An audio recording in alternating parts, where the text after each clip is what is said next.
Bismillahirrahmanirrahim. Assalamualaikum warahmatullahi wabarakatuh. Alhamdulillah wa syukurillah wa ni'matillah wa la hawla wa la quwata illa billahil aliyyil azim. Asyhadu an la ilaha illallah wa la syarikalah wa asyhadu anna Muhammadan abduhu wa rasuluh la nabiyya ba'da. Allahumma salli wa sallim ala sayyidina wa maulana Muhammad wa ala ali sayyidina Muhammad. Wa qala Allah Ta'ala fi kitabihil karim wa huwa asdaqul qailin. Na'udzubillahi minasyaitonir rajim. Bismillahirrahmanirrahim. Rabbi shrah li sadri wa yassir li amri wahlul 'uqdatam min lisani yafqahu qawli. Shadaqallahul azim. Para sahabat Surga Cahaya Hati Official TV dimanapun Anda berada, subhanallah, ada kalam yang begitu indah dari Allah. Na'udzubillahi minasyaitonir rajim. Bismillahirrahmanirrahim. Wa qul ja'al haqqu wa zahaqal batil innal batila kana zahuqa.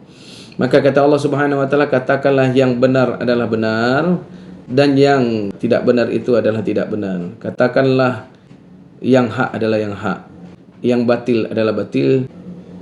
Allahu Akbar. Sahabatku, tadi saya khutbah Jumat. Ini hanya sekedar curhat kepada sahabatku yang dirahmati Allah Subhanahu wa taala. Lalu apa yang terjadi? Saya hanya menyampaikan hadis baginda Nabi Muhammad sallallahu alaihi wasallam yang pernah disampaikan oleh almarhum Zainuddin MZ. Sayati zaman alayya ummati, akan datang nanti suatu zaman di tengah-tengah umatku, salatinihim kal asad, pemimpinnya seperti singa. Kemudian yang kedua saya sampaikan lagi, wazaraihim kaziab, dan perdana menterinya seperti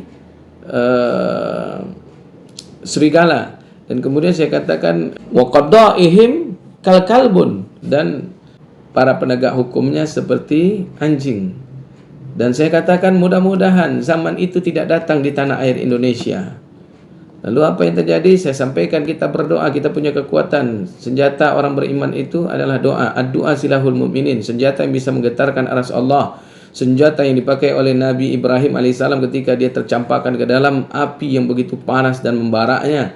Senjata yang dipakai oleh Nabi Musa saat terdesak waktu di tepi lautan dihadang oleh Fir'aun dan tentaranya.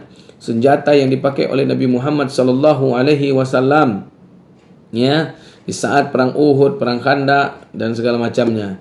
Dan senjata yang dipakai oleh para ulama kita dan wali-wali kita dan para tokoh pejuang bangsa tanah air Indonesia kita untuk merebut kemerdekaan Republik Indonesia.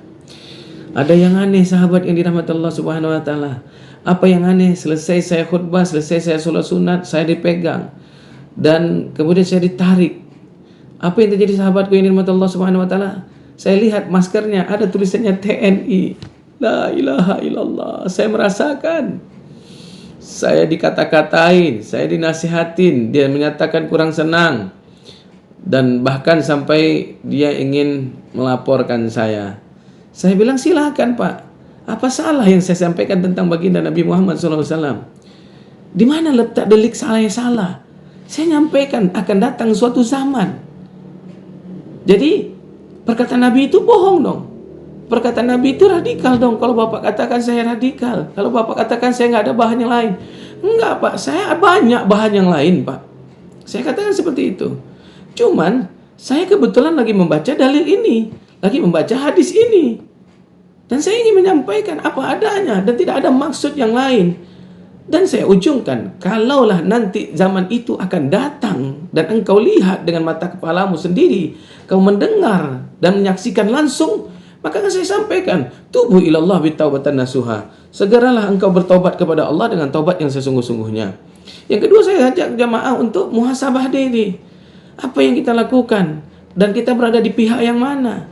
Pihak yang baik kah? Atau di pihak yang salahkah? Seperti cicak dengan seekor burung pipit, yang ketika Nabi Ibrahim dibakar, dia ngambil air dan menumpahkan. Apa kata cicak? Mana mungkin kau bisa menumpahkan, memadamkan apinya Nabi Ibrahim? Hai pipit, hai semut. Dan apa kata burung pipit dengan semut? Paling tidak Allah lihat aku berada di pihak yang mana. Itu yang saya sampaikan sahabat di saat khutbah Jumat. Kemudian saya ajak jamaah, al-kayyizu man dana bi nafsi wa amila lima ba'dal maut. Jadilah orang yang cerdas. Orang yang cerdas itu kata Allah, ya ayyuhallazina amanu taqullaha wa kunu ma'as-shadiqin. Hei orang-orang yang beriman, dekatlah engkau kepadaku dan hendaklah engkau bersama orang-orang yang benar. Siapa orang yang benar? Orang yang disakiti oleh orang-orang yang zalim. Maka saya katakan lagi, jangan takut, jangan khawatir kita berada di dia. Terdesak pun Allah tetap memberikan kita kemenangan. Wa nasrun minallahi wa fathun qarib. Kejadian yang terjadi kepada Nabi Ibrahim setelah Nabi Ibrahim masuk ke dalam api, di situ Allah berikan pertolongan dan kemenangan. Allah kirimkan seekor nyamuk untuk menumbangkan Raja Namrud. Ketika Nabi Musa terdesak di pinggir lautan, di tepi lautan karena Nabi kalau dikejar oleh Firaun. Nah, di situ Nabi Musa berdoa dan Allah beri pertolongan dengan cara lemparkan tongkat, dan tongkat tadi pun membelah lautan. Artinya saya katakan, ketika kita berada di tempat yang benar, andaikan terjadi yang seperti itu, maka insya Allah Allah akan datangkan pertolongan kepada kita.